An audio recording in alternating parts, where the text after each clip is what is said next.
Hello friends, welcome back to black horror Hindi channel. उम्मीद है कि आप सब बहुत अच्छे होंगे। दोस्तों, मेरे चैनल पे 1000 सब्सक्राइबर हो गए हैं।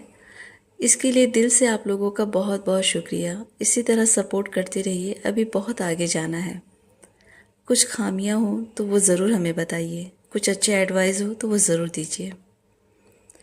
वायरल फीवर की वजह से थ्रोट इन्फेक्शन हो गया था और आवाज़ मेरी काफ़ी बैठ गई थी और बिल्कुल वेंडिगो जैसी हो गई थी, जिस वजह से मैं स्टोरीज़ रिकॉर्ड नहीं कर पा रही थी। खैर, आप लोगों की दुआ से अब बहुत बेटर फील कर रही हूँ, इसके लिए भी आपका बहुत बहुत शुक्रिया। मौसम चेंज होने की वजह से आजकल हर किसी को वायरल फीवर, कोल्ड, कफ ये सब हो जा रहा है, इसलिए आप लोग प्लीज़ अपना भी ध्यान रखें। दोस्तों, मेरे चैनल के बहुत सारे व्यूवर्स ऐसे हैं जो वीडियो तो देखते हैं पर मेरे चैनल को सब्सक्राइब नहीं किए हैं। आपसे रिक्वेस्ट है कि प्लीज़ आप लोग चैनल को ज़रूर सब्सक्राइब करें। आज की वीडियो सब्सक्राइबर की भेजी हुई स्टोरीज़ पर है। मुझे पूरा यकीन है कि आप लोगों को ये स्टोरीज़ ज़रूर पसंद आएगी। तो चलिए ज़्यादा टाइम नहीं लेते हैं और स्टोरीज़ को सुनते हैं।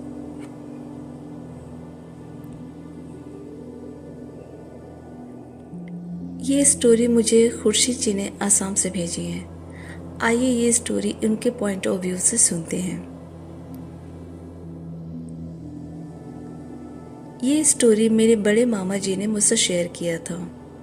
ये तब की बात है जब वो लोग एक वुडन बिल्डिंग में रहते थे, जैसे होते हैं ना पुराने ज़माने का घर। मेरे नानू अक्सर रात को कुरान शरीफ पढ़ा करते थे, तो अक्सर नानू को ऐसा लगता था कि रात में कोई कॉरिडोर में चल रहा है। वुडन फ्लोर पर चलने पर जो एक पर्टिकुलर आवाज़ होती है, बिल्कुल वो आवाज़ सुनाई देती थी मेरे नानू को। मेरे नानू मेरे दोनों मामू से भी कई बार पूछते हैं, नानी से भी, मेरी मम्मी से और मेरी मौसी से भी, बट सभी लोग ये कहते थे कि हम लोग तो मॉर्निंग को उठते हैं, रात में हम लोग उठ करके कहीं भी कॉरिडोर में नहीं चलते हैं।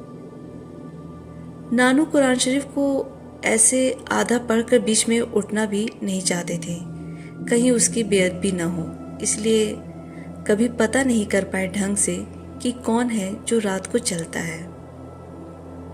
फिर एक दिन नानू ने सोच लिया कि आज कैसे भी हो पता करके रहूंगा कि ये कौन है जो रात में चलता है। उस रात जैसे ही वो चलने की आवाज़ आई, नानू कुरान शरीफ हाथ में लिए ही दरवाज़ा खोलने के लिए निकल जाते हैं। आवाज़ बिल्कुल सामने से आ रही थी, फिर भी नानू हैरान थे कि कोई नज़र नहीं आया। फिर वो आवाज़ दूर होते होते कहीं जाकर आना बंद हो गया। नानू थोड़ा परेशान हो गए इस घटना से और अपने ही एक दोस्त को जो मौलवी थे इसके बारे में पूछने लगे। फिर उस मौलवी साहब ने अपने किसी बुजुर्ग से नानू की बात करवा दी और कुछ दिन के बाद वो बुजुर्ग बोले कि आप घबराओ नहीं, आपके कॉरिडोर को कुछ नेक जिन्नात भी इस्तेमाल करते हैं और जब आप कुरान शरीफ पढ़ते हैं तो वो जिन्नात रुक के कभी कभी उसको सुनते भी हैं। इसलिए आप फिर दोबारा तहकीकात करने की कोशिश ना करें, जैसे चल रहा है बस चलने दें। वो जो कोई भी था उसका रास्ता था मेरे नानू के रूम से होते हुए दरवाजे से निकल के कॉरिडोर के लास्ट तक का। मेरे नानू मॉस्किटो नेट लगा के सोते थे और उस नेट का एक रस्सी उसी दरवाजे को क्रॉस करके वॉल में लगा देते थे एक हुक में। रोज सुबह को वो मॉस्किटो नेट वाला रस्सी खुला हुआ मिलता था और डोर भी खुला होता था, जबकि नानू डोर को बंद करके सोते थे। फिर नानू ने वो रस्सी भी वहां लगाना छोड़ दिया और रात को डोर भी ऐसे ही लगा के सो जाते थे, लॉक नहीं करते थे। कोई कभी डरा नहीं था, ना ही कभी किसी को कोई परेशानी हुई उस जिन्नात से, बस वो अपने रास्ते रोज निकल जाता था। अब चाहे नेक जिन्नात ही क्यों ना हो, लेकिन इंसान को तो खौफ तो होता ही है। इसलिए नानू ने सबके कहने पर धीरे धीरे रात को पढ़ना भी छोड़ दिया। कई बार नानू को सपने में एक बुजुर्ग जैसा कोई शख्स दिखता था, जो बस नानू को देख के थोड़ा मुस्कुरा के उसी कॉरिडोर से कहीं गायब हो जाता था। वो बिल्डिंग आज भी है, लेकिन अब उस बिल्डिंग को मेरे मामू अपने मार्केट के स्टोर प्लेस की तरह यूज़ करते हैं। ये है मेरी फैमिली का एक सच्चा एक्सपीरियंस जो हैप्पीली मैंने शेयर किया इस चैनल पे। दोस्तों, आपकी इस पे क्या राय है हमें कमेंट में ज़रूर बताएं। ये स्टोरी मेरे चैनल के सब्सक्राइबर विनीत जी महाराष्ट्र से भेजे हैं। आइए उनके पॉइंट ऑफ व्यू से सुनते हैं। हेलो, मेरा नाम विनीत है। ये इंसिडेंट 2016 में हुआ था महाराष्ट्र के तारापुर सिटी के पास। मुझे तारा निवास से संत नगर जाना था। मेरी बस शाम के 6 बजे की थी और जर्नी टाइम 4 घंटे का था। शाम 6 बजे बस स्टार्ट हो जाती है। बस में सिर्फ मैं और एक पैसेंजर था। 7 बजे तक काफ़ी अंधेरा होने लगा था और बस के दोनों साइड से बस खाली फील्ड और पेड़ नज़र आ रहे थे। 7:30 बजे हम एक ढाबा पे रुकते हैं और डिनर करते हैं। फिर 8 बजे वो बस चलने लगती है। सडनली मुझे बच्चे की आवाज़ आती है। मैं चेक करता हूँ तो देखता हूँ कि 4 बच्चे हैं जिनकी एज 3 से लेकर के 6 के बीच में है और वो बस के कॉरिडोर में खेल रहे हैं। मैं बहुत सरप्राइज हो जाता हूँ क्योंकि बस में सिर्फ 2 ही पैसेंजर्स थे, मैं और वो दूसरा शख्स। और फिर बस कहीं रुकी भी नहीं थी किसी पैसेंजर को पिक करने के लिए। मैं एक और चीज़ नोटिस करता हूँ कि इन बच्चों के साथ कोई बड़ा नहीं था। मेरा मतलब कि कोई पेरेंट्स नहीं थे साथ में। मेरी सीट नंबर 25 था जो बीच कॉलम में था, राइट साइड में, और वो दूसरा पैसेंजर दूसरे कॉलम वाली सीट पे था। वो भी बहुत सरप्राइज था उन बच्चों को देखकर। वो मेरे पास आकर मुझसे पूछने लगता है कि भाई, ये बच्चे कहाँ से आ गए हैं। मैंने रिप्लाई किया कि मुझे नहीं मालूम है। फिर मैं उन बच्चों से पूछता हूँ कि बच्चों, आप लोगों ने बस कहाँ से पकड़े थे और आपके पेरेंट्स कहाँ हैं। बट वो बच्चे कुछ जवाब नहीं देते हैं। मैं फिर थोड़ा लाउड वॉइस में पूछता हूँ, ये सोच करके कि हो सकता है मेरी आवाज़ नहीं सुन पाए होंगे। बट फिर भी वो बच्चे जवाब नहीं देते हैं। वो बच्चे आपस में भी बात नहीं कर रहे थे, बस हंस रहे थे और क्लैप क्लैप गेम खेल रहे थे। बाहर भी अंधेरा था और बस के अंदर भी काफ़ी अंधेरा था। मुझे बहुत हैरानी होती है कि बस कंडक्टर उन बच्चों के हंसने पे कोई रिएक्ट नहीं कर रहा है। वो बच्चे बहुत शोर कर रहे थे जो बहुत डिस्टर्ब करने वाला था। मैं विंडो के बाहर देखने लगता हूँ और प्रिटेंड करता हूँ कि मैं उन बच्चों के हंसने की आवाज़ को नहीं सुन रहा हूँ। अब 9:15 बज रहे थे।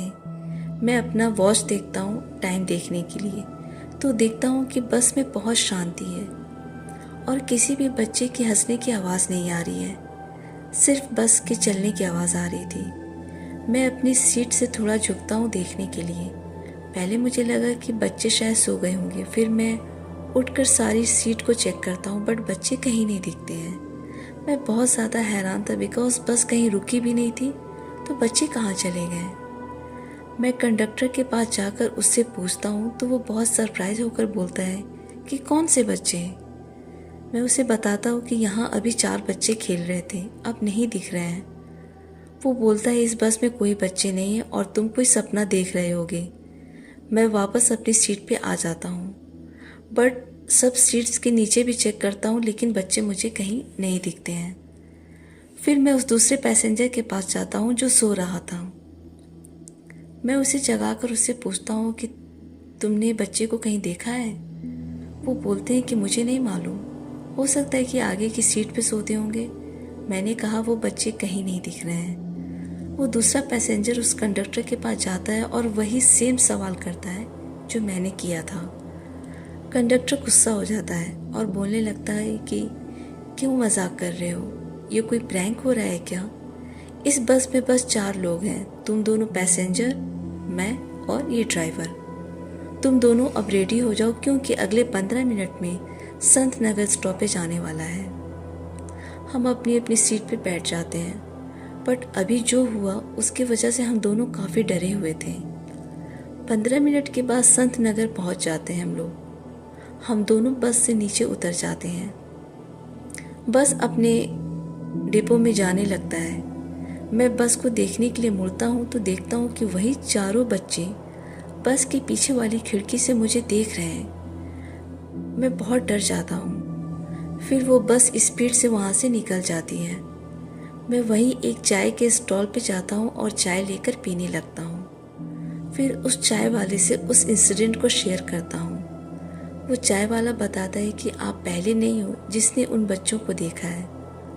उस बस में जो जो ट्रैवल करता उसे वो बच्चे नज़र आते हैं। ये उन बच्चों का भूत है जो कुछ साल पहले उसी रोड पे एक्सीडेंट में मारे गए थे।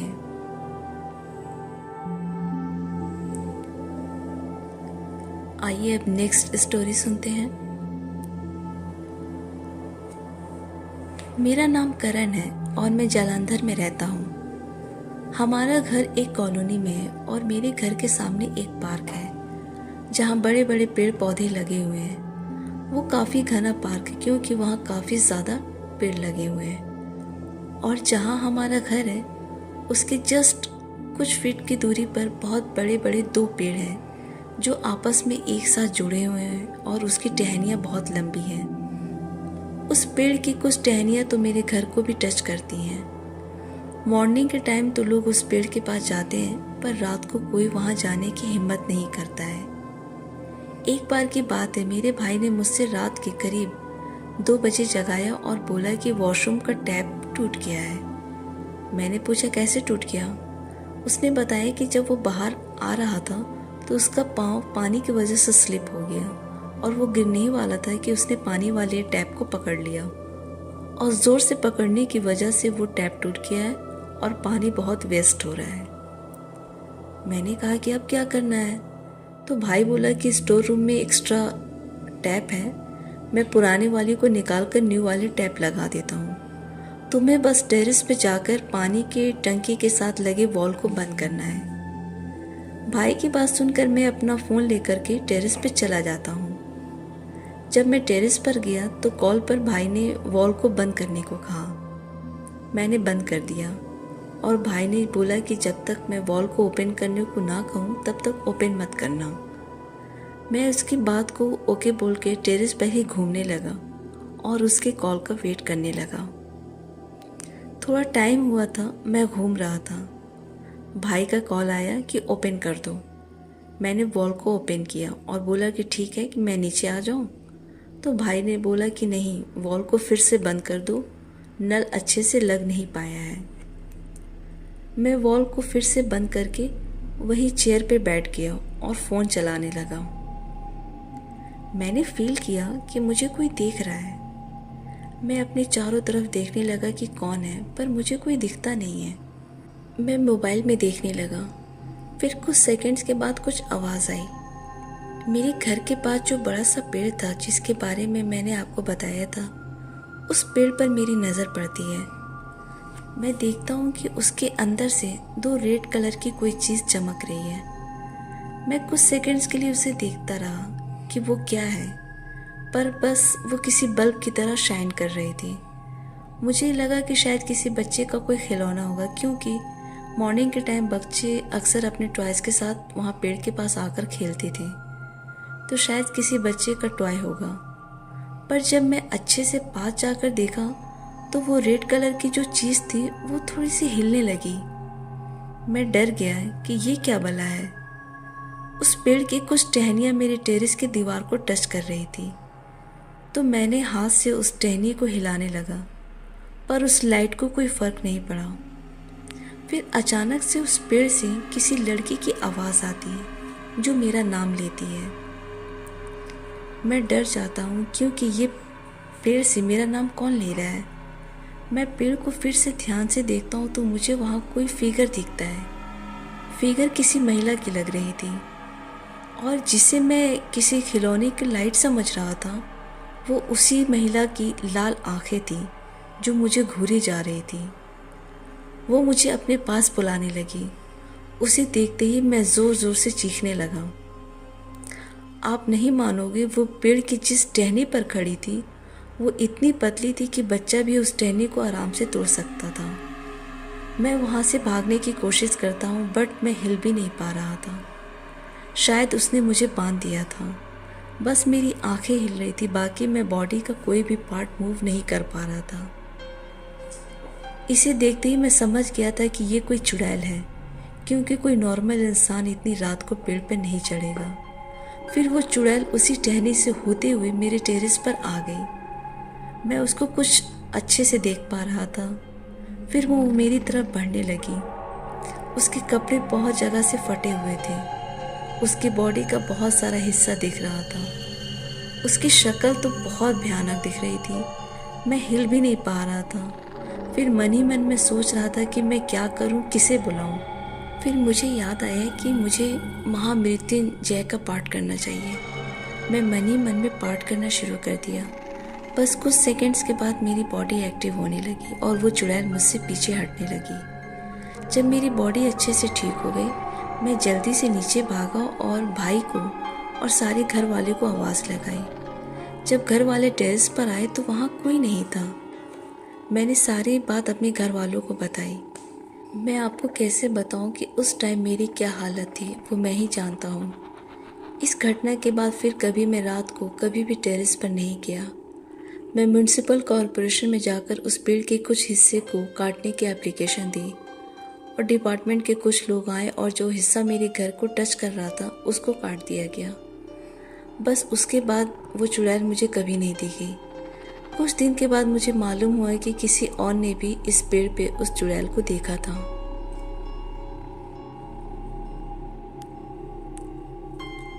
हमारी एक सब्सक्राइबर हैं जिन्होंने अपने नेम और प्लेस को इस वीडियो में रिवील करने से मना किए हैं। उनके कोई जानने वाले हैं जो रशिया के एक ज़ू में काम कर चुके हैं। ये उन्हीं की स्टोरी है। आइए ये स्टोरी जो ज़ू में जॉब कर चुके हैं उन्हीं के पॉइंट ऑफ व्यू से सुनते हैं। मैं रशिया के ज़ू में as a zoo keeper job कर चुका हूँ। ये ज़ू सिटी से बाहर वीरान एरिया में था, जहाँ का टेम्परेचर काफ़ी कम था। ठंड बहुत ज़्यादा थी। ये बात 1997 की है। एक रात बर्फीला तूफान आया था और मैं अपने ऑफिस में बैठा हुआ था। तभी मुझे सिक्योरिटी गार्ड ने इमरजेंसी कॉल किया और बोला कि जल्दी से अंदर आ जाओ। मैं जल्दी से अंदर गया। किसी जानवर को कोई प्रॉब्लम हो गई थी। मेरे पास फर्स्ट एड बॉक्स था जो हम इमरजेंसी सिचुएशन के लिए रखते थे। मैंने उसे सिक्योरिटी गार्ड को दे दिया यूज़ करने के लिए। मेरी ड्यूटी ख़त्म हो गई थी। फिर भी मेरे पास मेरे सीनियर का कॉल आया कि इमरजेंसी की वजह से आज रात आपको नाइट ड्यूटी करनी पड़ेगी और रात में ज़ू में ही रहना पड़ेगा। ठंड बहुत ज़्यादा थी तो हो सकता है कि किसी जानवर को कोई प्रॉब्लम ना हो जाए, तो आपके पास बहुत सारी मेडिकल किट्स है तो आप उसे देख लीजिएगा। नाइट ड्यूटी का सुनकर मैं थोड़ा दुखी हो गया। खैर मैं और सिक्योरिटी गार्ड हम दोनों रात में ज़ू में ठहर गए। वो सिक्योरिटी गार्ड रशियन था और मैं इंडियन, लेकिन मुझे रशियन लैंग्वेज बहुत अच्छे से आती थी। हम दोनों चाय बनाए और बैठकर बातें करने लगे। तभी हम लोगों को एक जानवर की आवाज़ सुनाई देती है। मेरे साथ बैठा सिक्योरिटी गार्ड ने कहा कि आज से पहले ऐसे जानवर की आवाज़ उसने पहले कभी नहीं सुनी है। तो मैंने कहा क्यों?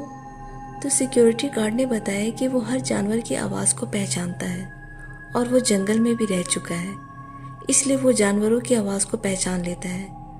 और कुछ देर पहले जो आवाज़ आई थी वो किसी जानवर की आवाज़ नहीं थी।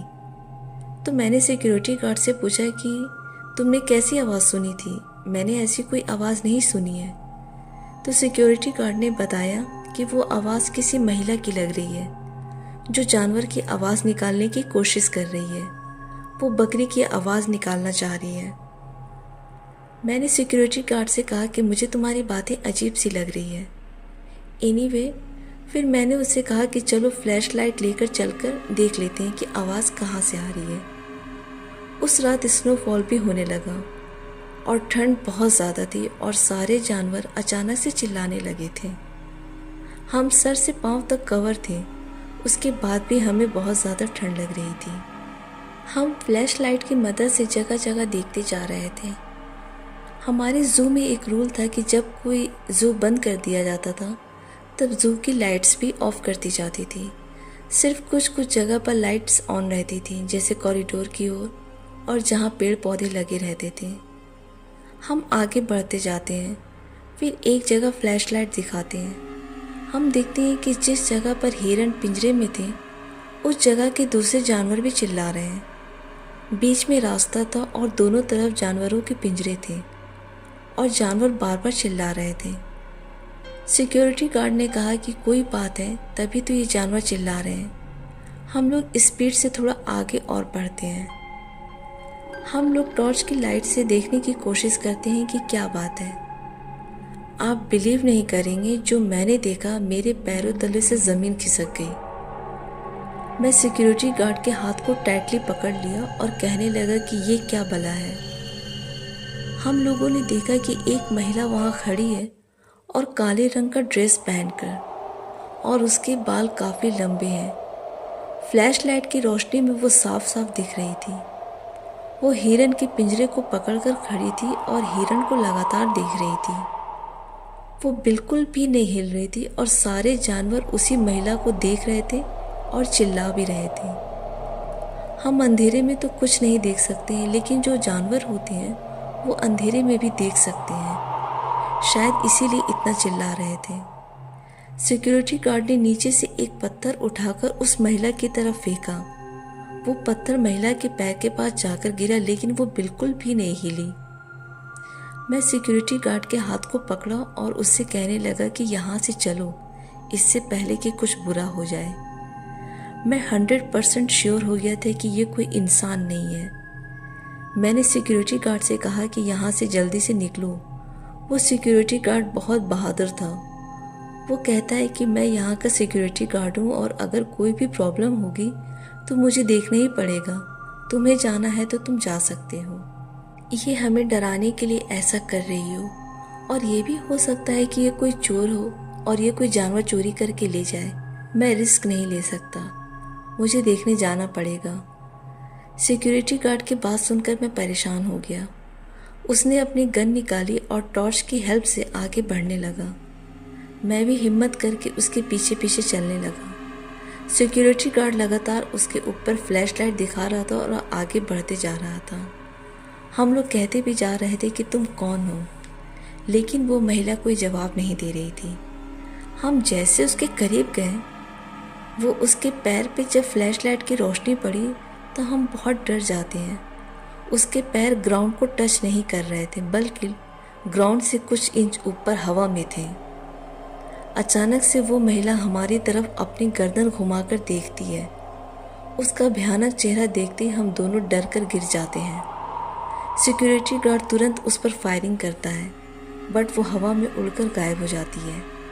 सिक्योरिटी गार्ड की हालत बहुत ख़राब हो गई। वो खुद भी उठता है और फिर मुझे भी सहारा देकर उठाता है। फिर हम दोनों तुरंत वहाँ से डर कर भागते हैं। सिक्योरिटी गार्ड को पूरा यकीन हो गया था कि वो कोई चुड़ैल थी, और हम वहाँ से मेन ऑफिस में आ जाते हैं। हम लोग फायरिंग किए थे, इसलिए वहाँ पर रिपोर्ट करना ज़रूरी था। हम लोग इस इंसिडेंट को डिटेल्स में लिखकर ईमेल भी कर देते हैं।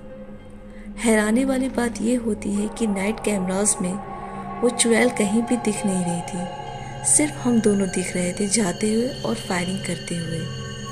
ये बहुत भयानक और खौफनाक हादसा हम लोगों के साथ हुआ था। हम दोनों कुछ दिनों के लिए लीव ले लेते हैं और हम लोग बहुत ज़्यादा डरे हुए भी थे। लेकिन कुछ दिन के बाद जब सब चीज़ नॉर्मल हो गई तो फिर हम लोगों ने जू को ज्वाइन कर लिया। दोस्तों, तो ये थी सब्सक्राइबर की भेजी गई रियल हॉरर स्टोरीज। उम्मीद है कि आपको पसंद आई होगी। आज की वीडियो आपको कैसी लगी हमें कमेंट में ज़रूर बताएं। आपके अच्छे अच्छे कमेंट्स पढ़कर बहुत अच्छा लगता है।